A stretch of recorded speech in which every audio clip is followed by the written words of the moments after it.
Alrighty, in the interest of time, I'm gonna get us rolling, and I'm gonna pass over to James to do a quick kickoff, and I'll be back momentarily. All right. Well, good afternoon, everyone. I want to thank you all for being here with us. I know that it's a little bit late in the day, but we will try to keep things rolling. Just for starters, we've been administering the Solar for All program for 6 years now. This is my second time doing the Solar for All single family presentation. You cannot see them at the moment, but they are with me here in the room. I'm joined by our single family program manager, Antoine Grant, as well as Casa Biene, our solar program engineer.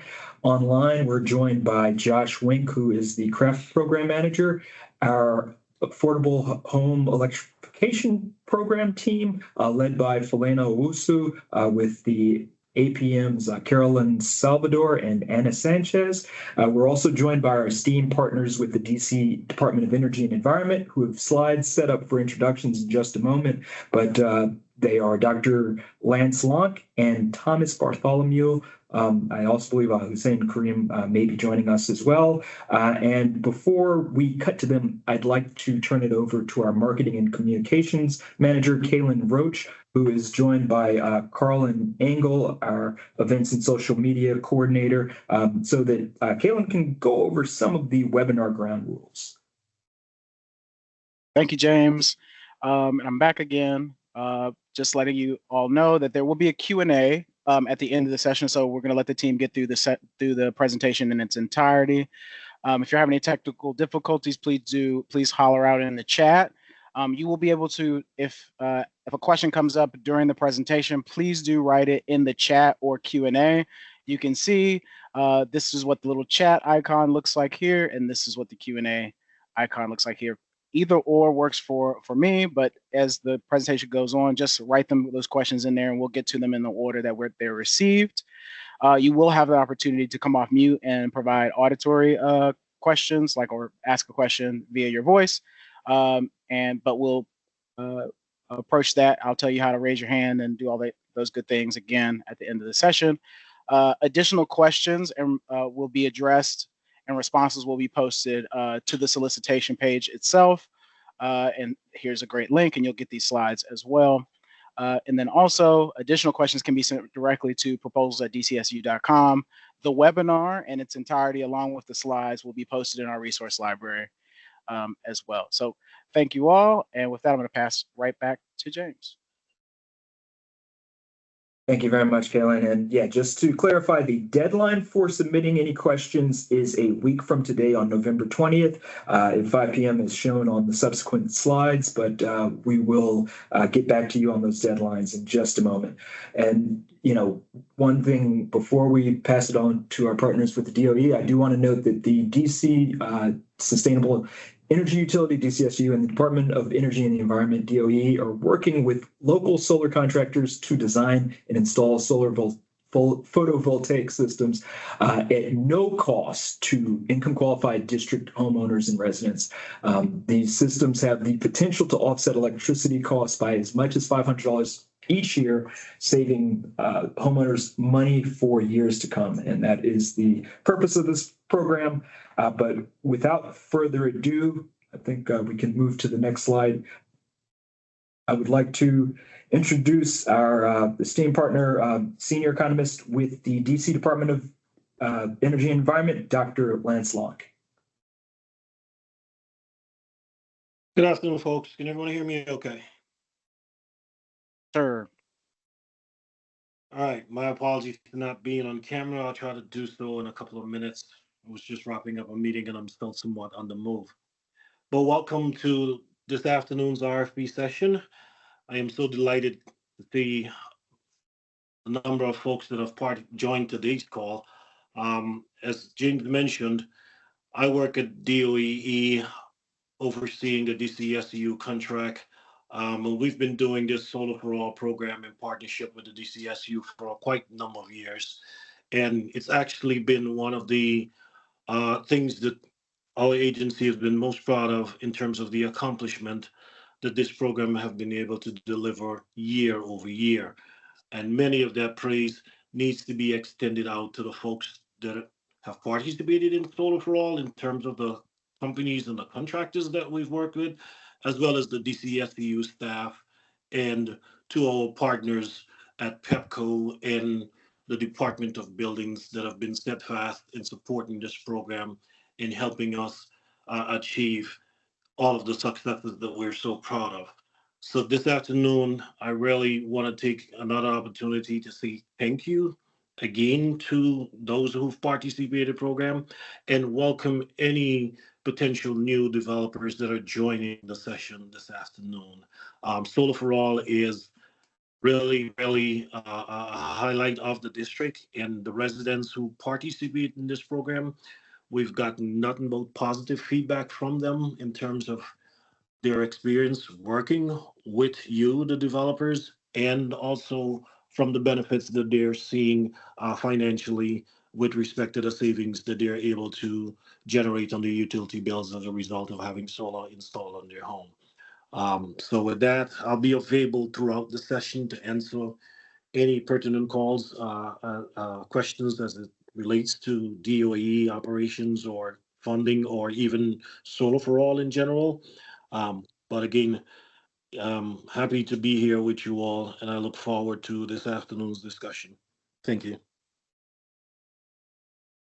Thank you so much, Lance. And, I would also like to pass it to our other esteemed partner, the Associate Director for Policy and Compliance with the DOE. That's Thomas Bartholomew. Yeah, good afternoon, folks. And thank you for joining, and thank you for your continued interest in the Solar for All program. I certainly echo what Lance said about the ongoing partnership and our appreciation for our partners at DCSEU, as well as you all who've helped to make this program very successful for the district and help deliver a lot of benefits to low-income district residents. So look forward to the call and answering your questions.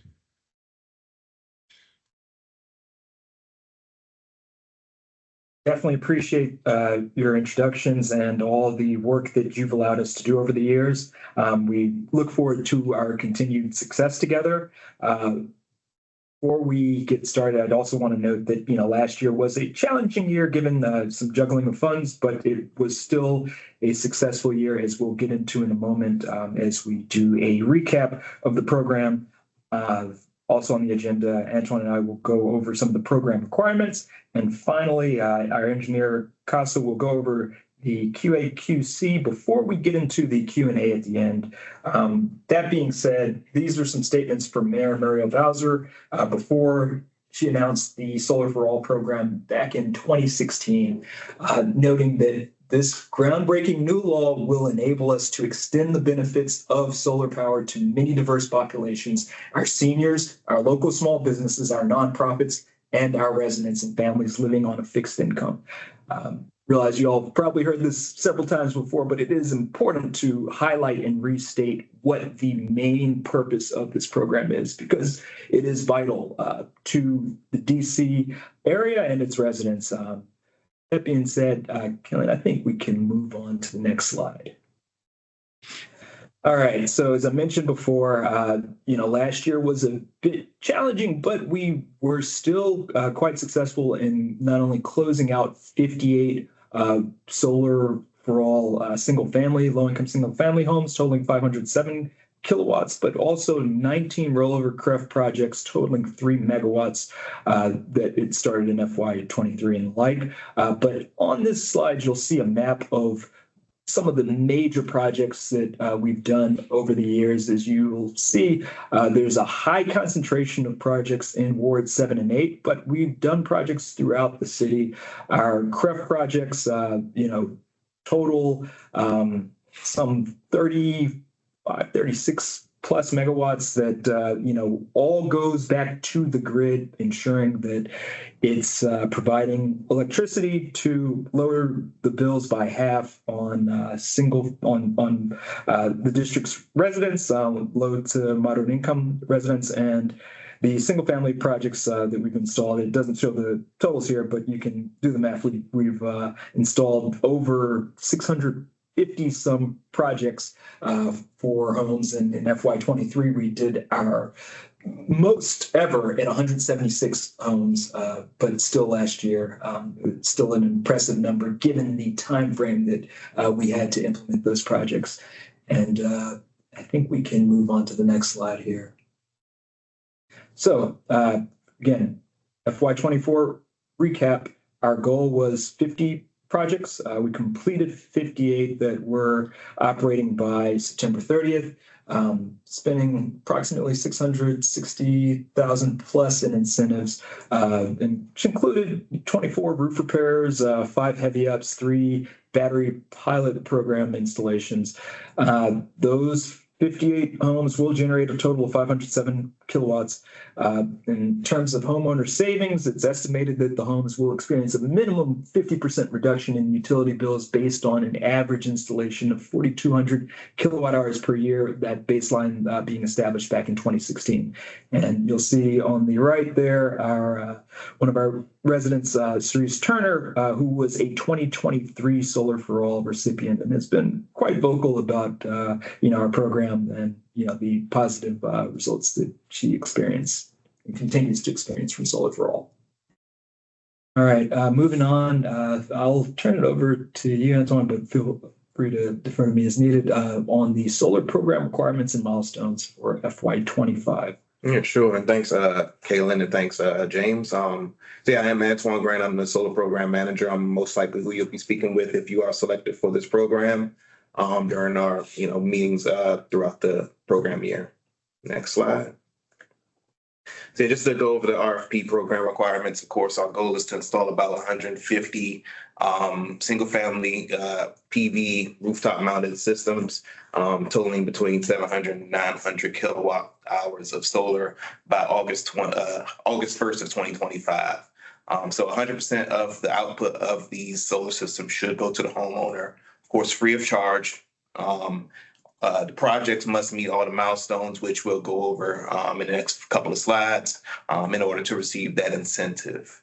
All the projects must be permitted, fully installed, inspected, operational by 9/12, so September 12th of 2025. The subcontractors must operate and maintain the system for a 20-year period, and these systems must generate at least 90% of their annual expected electrical output. Subcontractors should design and construct these systems, of course, working with DOB and PEPCO to result in a minimum of 50% reduction for those homeowners' electricity bills based on the DC's average residential bill for 2016 at 4,200 kilowatts per year. And then we also have new ITC IRA adder requirements as well, which James and Thomas will be explaining a little bit later on in the slides. Next slide.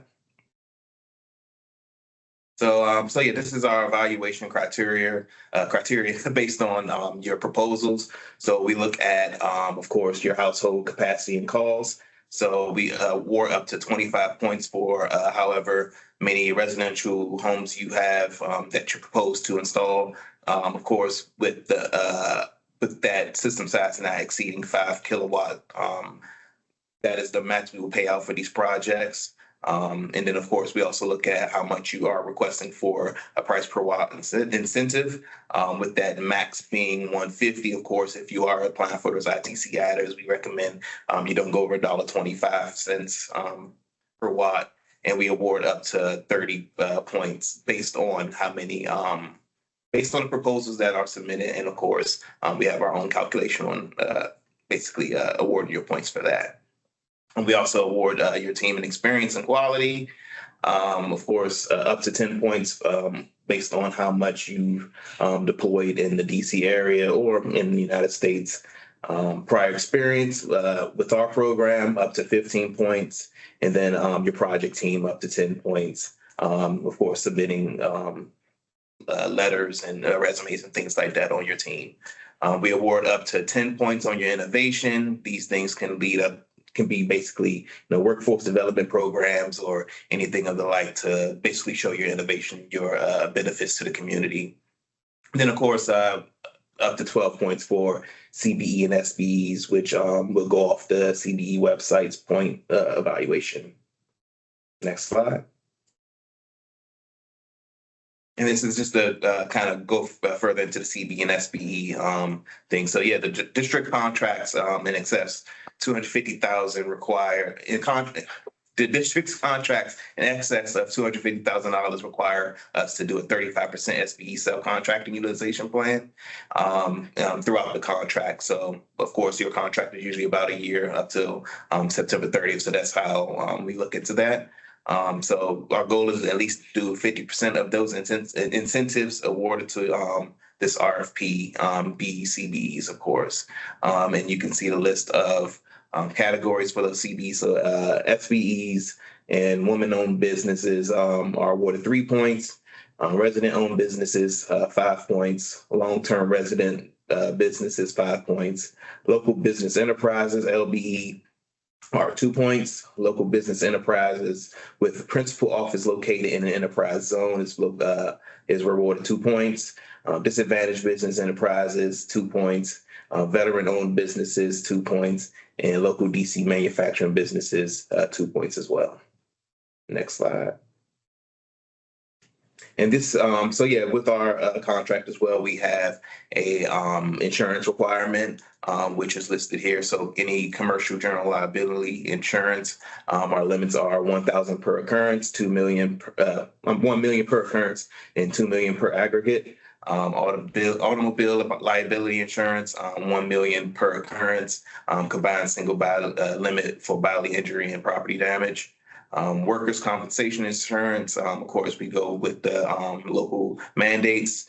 Employee liability insurance, so it's 500,000 per accident for injury, 500,000 per employee for disease, and 500,000 for policy disease limit. We also require crime insurance, which is $1 million per occurrence. Cyber liability insurance, which is $2 million per occurrence or claim, and $2 million per aggregate. I think that's the one that a lot of contractors usually need to, make sure they have. Professional liability insurance, $1 million per occurrence for each wrongful act, and $2 million annual aggregate. Sexual and physical abuse and molestation. That's another one that we, take a close look at, which is $1 million per occurrence and $2 million per aggregate. And then finally, umbrella or excess liability insurance, which is $3 million per occurrence. Next slide. So yeah, with our program, we do have a list of customers who we do have in our pipeline that we would like to take priority. So those the contractor selected will be provided a list of these homeowners once they are selected. And of course, these homeowners have already been income qualified, and we made sure to look into their homes to make sure there's no, shading, make sure they should be liable for rooftop installation. These customers will be assigned to a subcontractor once that contractor's contract has been signed and they have provided all their insurance requirements and whatnot, and we will provide that list to those subcontractors. Of course, it is based on a first come, first served basis as well. So we just want to make sure that, if you do have your own list of customers, and you are given this list of customers, please make sure to take them as a priority. And yeah, each subcontractor's portfolio will be listed in their subcontract once those contractors have been notified. Once those customers have been notified. One thing to add before we move on, and this is part of the reason that we're joined by the AHEP team today, is that we are working closely in conjunction with our AHEP team to ensure that projects that are getting electrification done, that we're working either in tandem, once these projects are done, if these customers are interested in Solar for All, to ensure that they're also getting high priority service, or if for a reason we're doing Solar for All on the front end and they want AHEP on the back end, we're also making sure that those are streamlined to the AHEP team as well. And definitely want to say thank you to that team for being here today. I think we can move on to the next slide. Yep. So yeah, with our program, we also include additional services.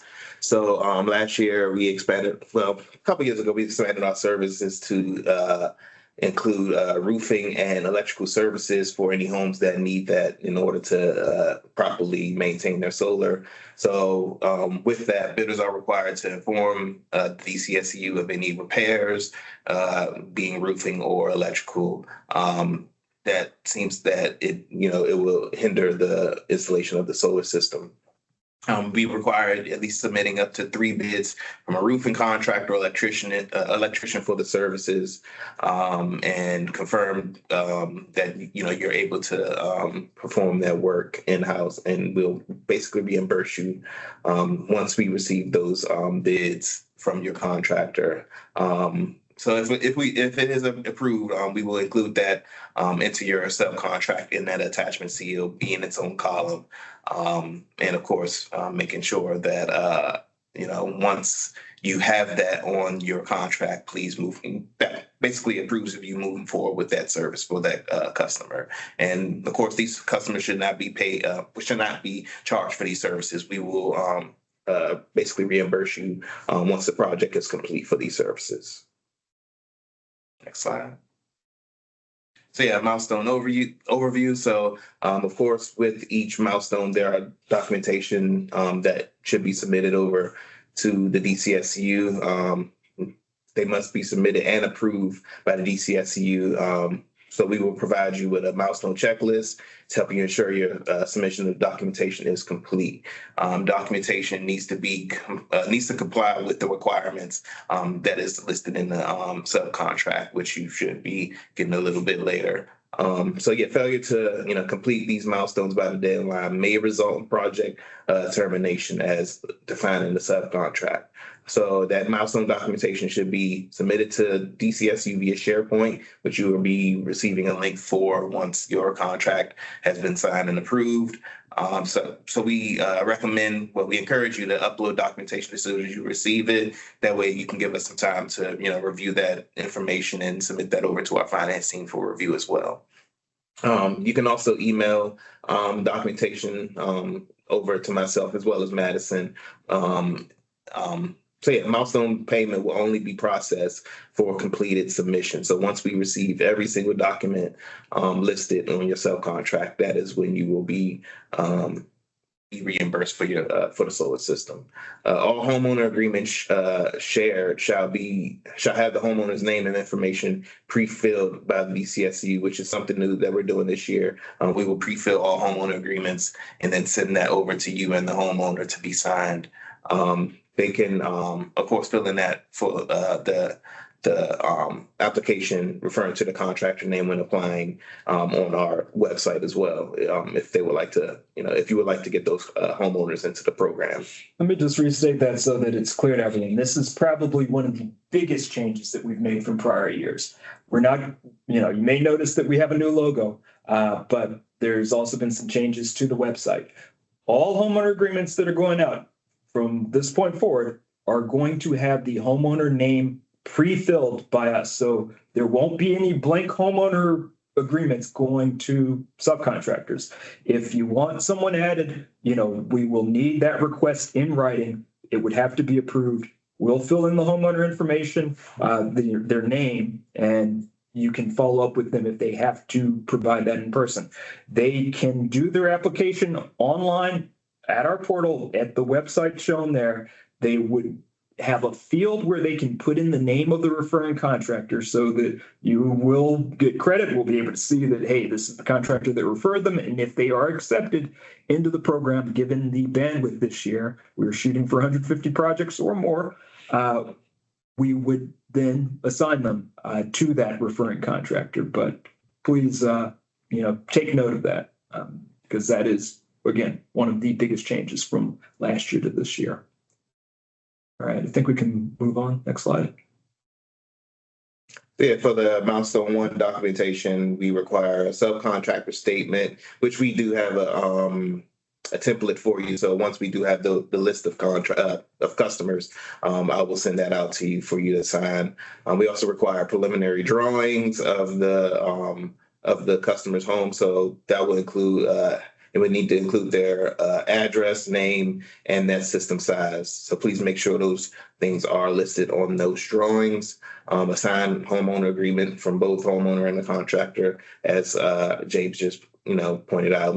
We will be sending that over. So yeah, once we have both of those things, both the contractor and the homeowner sign on the agreement, we will let you know. And of course, that'll be implemented into the documentation.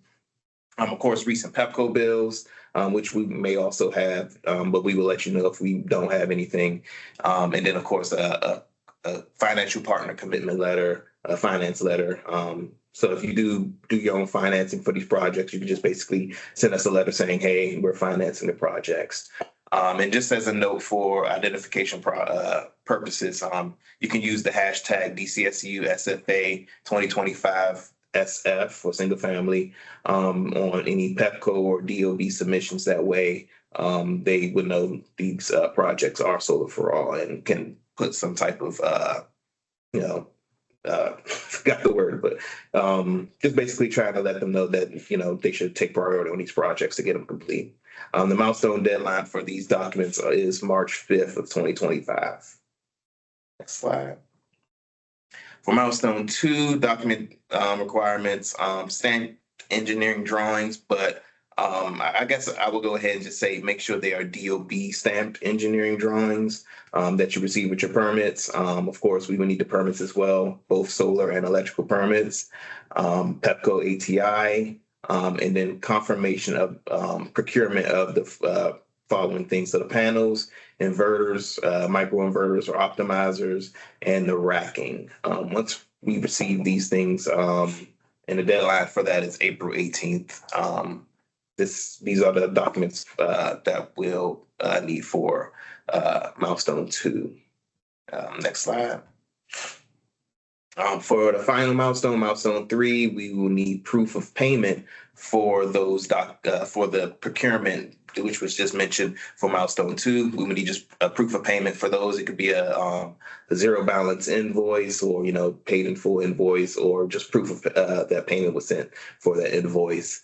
Of course, a DOB inspection approval, which is that inspection sheet that you receive once you get your project inspected. An O&M manual, which includes a 20-year O&M plan, as-built drawings, homeowner agreements, permits, cut sheets, warranty, and these things should also be sent over to the homeowner for their records as well.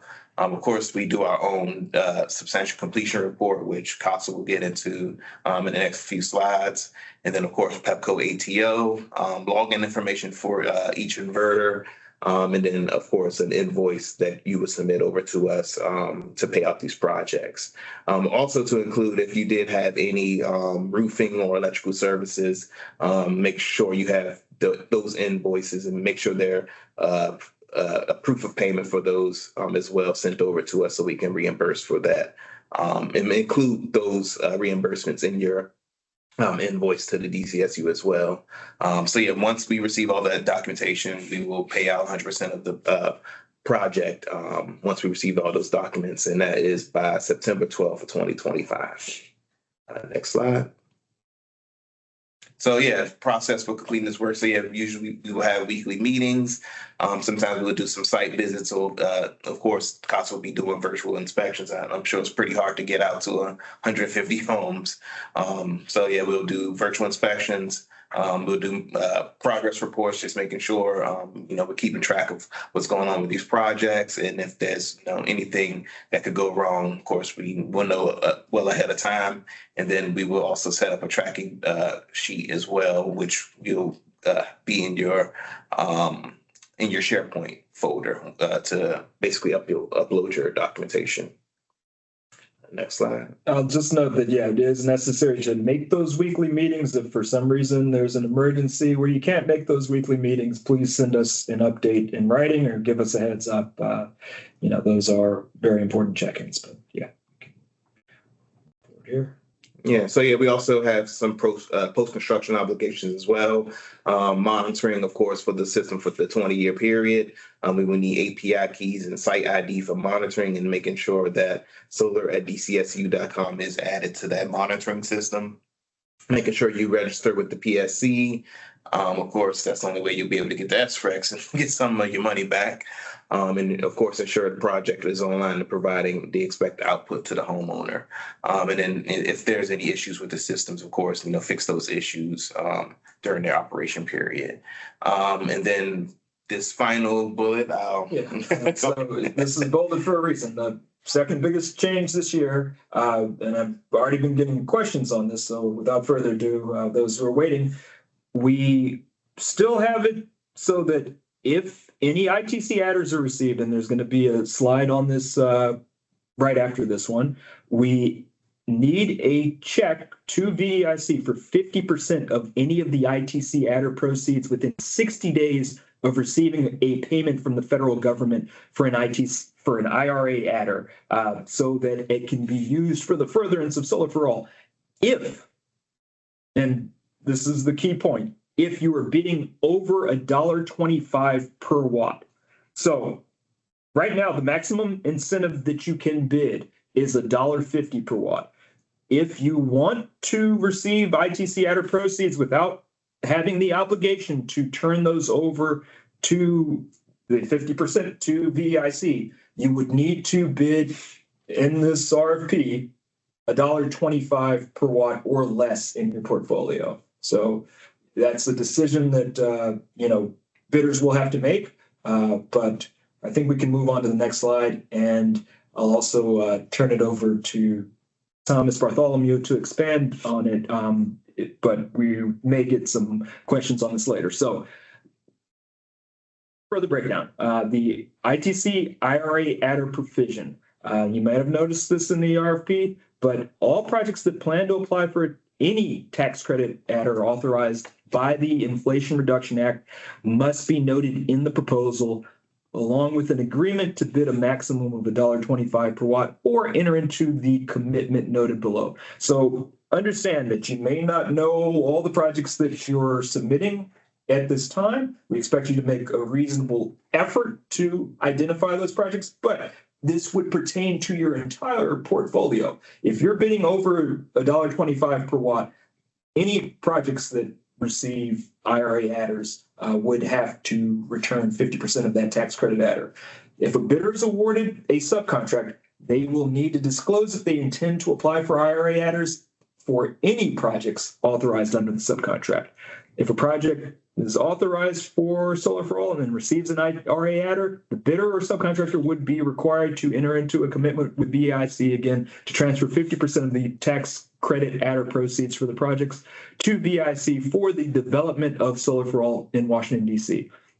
Commitment with VEIC would provide that within 60 days of receipt, the bidder will write a check to VEIC for 50% of the monetary value to be used for the Solar for All program. Subcontractor will be required to sign that commitment letter with VEIC with respect to any IRA tax adders for all of the subcontractors' single-family projects, both for projects which the subcontractor intends to apply for an IRA adder and projects which the subcontractor doesn't currently intend to, but may apply for funds in the future. And again, if you're bidding under $1.25 per watt, these clauses would not pertain, though we'd still want to know what's going on with those for our own understanding of that. And Thomas, anything to add on this? No, nothing to add. Thank you. All right. Guess without further ado, I'll pass it on to you, Casa. And yeah, cool. So my name is Casa Bayana. I'm one of the solar program engineers. Caitlin, could you please go to the next slide? So the substantial completion reports, the SCR is an on-site assessment conducted by the DCSEU that makes sure the system size is accurate and reflects the permit. Inspections are in person, or as Antoine mentioned, usually virtual. Subcontractors must submit pictures and documentation in a timely fashion to avoid delays in receiving incentive. The incentive, we check the number of panels, the panel output, and the panel type. Findings in the report dictate the final incentive, and the report sets the baseline by which future output is measured. Next slide, please. So these remote inspections, the DCSEU will utilize remote analysis of images from subcontractors in order to verify completion. Subcontractors must submit images of the entire array, showing all the panels, so that we'll be able to account for each one. Nameplates of the modules, images of the inverter and the inverter nameplate, as well as an image of the front of house showing the house number. Next slide, please. And I think this pass off to you. Yeah, so protocols for representing Solar for All. We expect you to abide by all COVID safety requirements as mandated by the district, especially when entering homes. Please, make yourself aware of what those requirements are at present and what they're updated to. But we also expect and demand that you leave homes and grounds in exact or better condition than when you arrived for the install. Pick up all debris from the installation. Be collegial when speaking to or discussing other businesses, especially in front of the homeowner. Be understanding of homeowner concerns. Don't badger or force the homeowner to sign on to SFA, but get their feedback. Candidates lacking optimal roofs or orientation can be referred to DOE for free solar through the community solar program. So again, we do run the CREF program in parallel, but DOE administers the subscription management to that program. And on their website, there is a portal for customers who might be ineligible for single family to sign up for subscription to community solar. We also want you to build trust. So if there's doubt, refer them to DCSEU's SFA, and we'll confirm your company status with the program. We know that there are a lot of Solar for All, a lot of entities claiming to be affiliated with Solar for All, but we administer the DOE DCSEU Solar for All program here. And you may know that the federal government recently adopted the Solar for All name, perhaps as a tribute or in recognition of our own. But that being said, we can move on to the next slide. And so if you have any questions, please by December 4th, submit those to proposals@dcsu.com. And again, this is the team, me, Antoine, Casa, Josh online, Madison, may have forgotten to introduce earlier, our solar program assistant for single family, also online, Ron Hobson, our solar program engineer. And I think we've actually got a couple slides after this. So submitting bids on the web portal, you see all bidders are welcome to respond to the RFP, all qualified bidders. All responses need to be submitted through our contractor web portal at portal.dcsu.com by the deadline of December 11th. Bidders may request a copy of the solicitation guide for the contractor web by emailing proposals@dcsu.com. This is the third biggest change. So new bidders must request an account by December 4th at 5 p.m. We don't want you waiting until December 11th or a couple days before it's due, because it takes 2 business days or so to process requests for new accounts. So returning bidders can use their existing account. If you've forgotten your username, please contact webportalhelp@dcsu.com. But please check and make sure that your login's working. Don't wait until the last minute. And responses that aren't in the required format or incomplete or not submitted by the response deadline may be disqualified. So I'd highly encourage you to submit your proposals before the December 11th deadline. But we understand that folks do work up until that deadline oftentimes, but can move to the next slide. Okay, so breakdown of the timeline. All questions in a week from today, November 20th. Responses from us will be posted a couple weeks later by December 4th. That's also the deadline to register your account on our web portal, December 4th by 5 p.m. Proposals and financials need to be submitted December 11th or by December 11th at 5 p.m. And you would be emailing your financials is outlined in the RFP to Angela Johnson, ajohnson@dcsu.com. Subcontracts will be issued as expected on January 8th of 2025. And the other deadlines, certificates of insurance, January 22nd, 2025. Subcontract signed, January 22nd. And we would expect the contractor to send a final list of income qualified projects by February 5th. We'll be turning over our list to the assigned subcontractors by February 12th. And Lance, I think we have a hand raised here. Yeah, James, I just wanted to add a quick reminder, a plug about the restriction on co-branding and co-marketing of Solar for All products with other developers' products and flyers. We're really trying to minimize the market confusion so the customers clearly understand whether or not they are participating in the district Solar for All program versus a contractor who might be offering an individualized product. Thank you for that, Lance. Yeah, and I think that's an important reminder.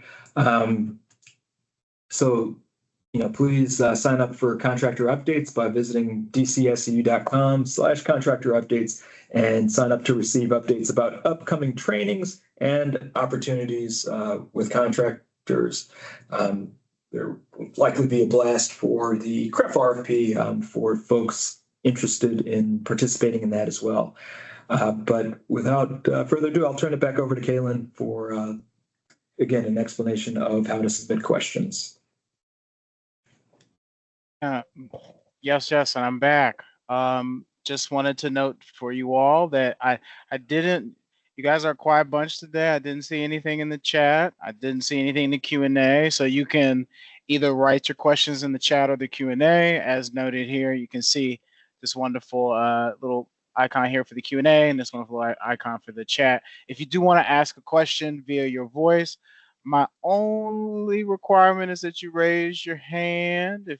If possible, I would very much so appreciate that. And once you raise your hand, I will give you a shout, and you can ask your question via voice. So, but if there are no questions, we will definitely give time. So Yasin, I see you got your hand up. So Yasin, feel free to come off mute. Ask your question.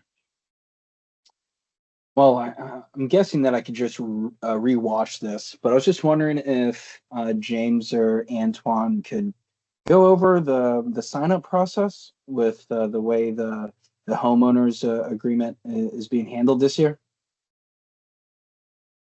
Yeah, I'm happy to touch on that. Again, the process would be if the subcontractor is providing the homeowner to us, we expect you to provide in writing the name of the particular homeowner. We would pre-fill that information on the homeowner agreement, send you this pre-filled agreement with that homeowner's name already on the document, and you could then proceed with the homeowner. So if you've got a homeowner that, can't do this online for whatever reason, you could proceed with a somewhat pre-filled document. We do not want blank homeowner agreements floating around, and that's for a number of reasons, but we think that this is a practical solution to that. Okay, appreciate it.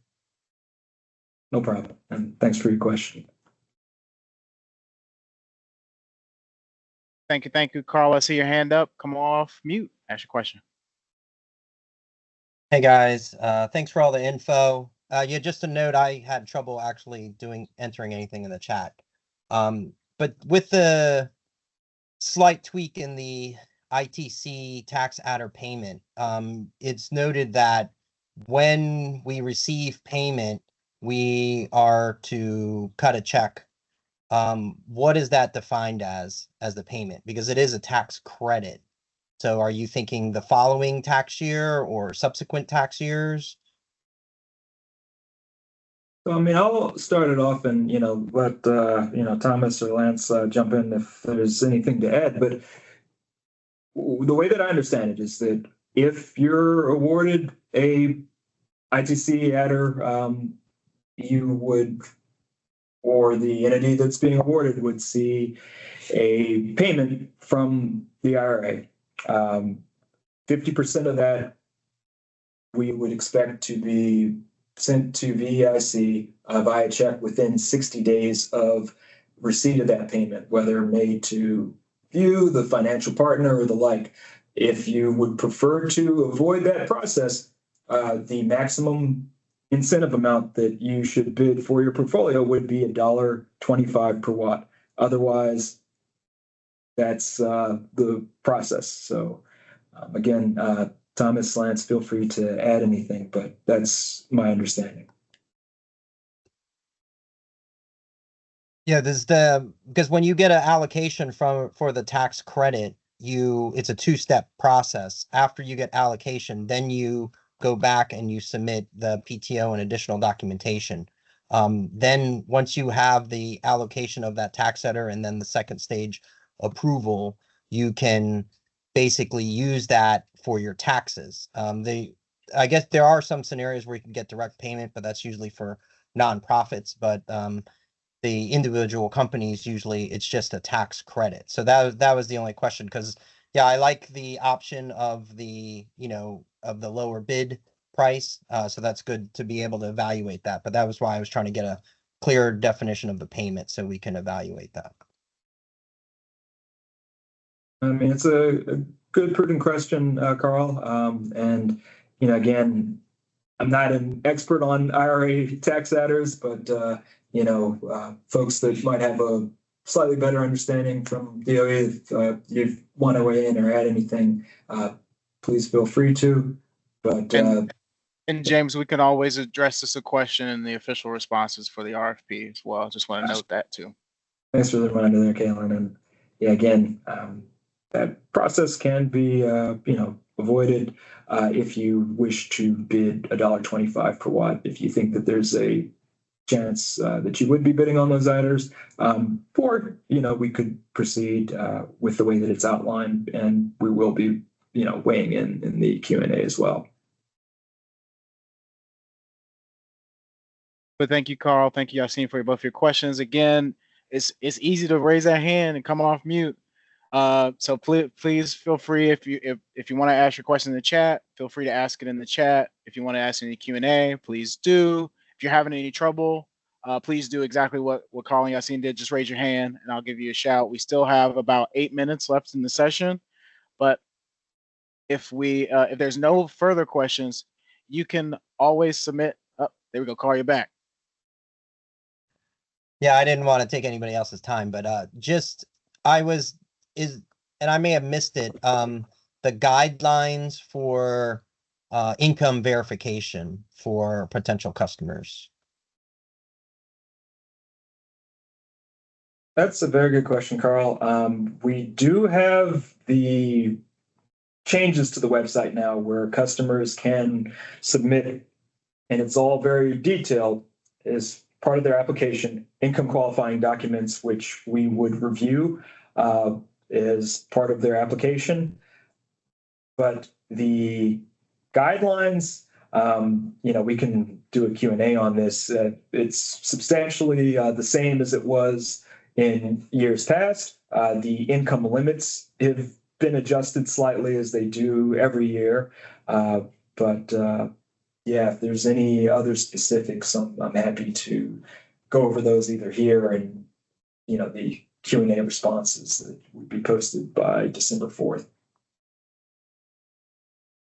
Yes, thank you, James, for your response. Just wanted to note, Carl, that that is a anchor link, so it'll take you to the eligibility section on the Solar for All page that has the active income qualification, the 80% AMI limit for the household income. So it's right on the program page, and that link will take you right to it.